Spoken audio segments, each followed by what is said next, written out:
இந்தியாவோட எல்லையை சுற்றி இருக்கக்கூடிய எந்த ஒரு நாடுமே இப்போ இந்தியா கூட நல்லுறவில் இல்லை. அதில் ஒரு நாடு தான் பங்களாதேஷ். பங்களாதேஷத்தில் சமீபத்தில் தேர்தல் நடந்து முடிஞ்சிருக்கு. பங்களாதேஷ் நேஷனல் பார்ட்டி அப்படிங்கிற ஒரு கட்சி தான் இப்போ அங்கே ஆட்சி அமைச்சிருக்கு. கிட்டத்தட்ட 2 சகாப்தங்களுக்கு பிறகு பிஎன்பி கட்சி மீண்டும் பங்களாதேசத்தில் ஆட்சி அமைக்கிறது ஒரு பெரிய அரசியல் மாற்றத்தை ஏற்படுத்தும் அப்படின்னு கருதப்படுது. இந்த மாற்றம் இந்தியா பங்களாதேசத்திற்கு இடையான உறவுகளில் நேரடி மாற்றத்தை ஏற்படுத்தும் அப்படின்னுமே நம்பப்படுது. புதுடெல்லியில் உள்ள கண்காணிப்பு ஆய்வு அறக்கட்டளை மற்றும் வெளியுறவு கொள்கை துணைத் தலைவர் பேராசிரியர் ஹஷ்வி பாண்டே இதை பத்தி என்ன கூறுறாங்க அப்படின்னா, இப்ப இருக்கக்கூடிய சூழ்நிலை அது மட்டும் இல்லாம கடந்த 1.5 ஆண்டுகளாக இந்தியா மற்றும் பங்களாதேசத்திற்கு இடையே இருக்கக்கூடிய உறவுல பல சரிவுகள் ஏற்பட்டு இருக்கு. இது ஒரு நிம்மதியை தரக்கூடியதா இருக்கும் அப்படின்னு நான் நினைக்கிறேன் அப்படிங்கிறமே அவளோட கருத்தை தெரிவிச்சிருக்காங்க.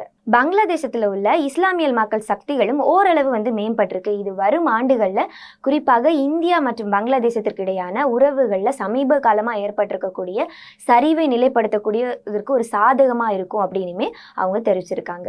இந்த ஆட்சி மாற்றத்தினால பங்களாதேஷ் மற்றும் இந்தியாவிற்கு இடையான உறவு மேம்பட வாய்ப்பு இருக்கிறதா அப்படின்ட்டு பலருமே பல கருத்துக்களை எழுப்பிக் கொண்டுட்டு தான் இருக்காங்க. இந்த சூழ்நிலையில இந்த ஆட்சி மாற்றத்தை ஏற்படுத்துமா?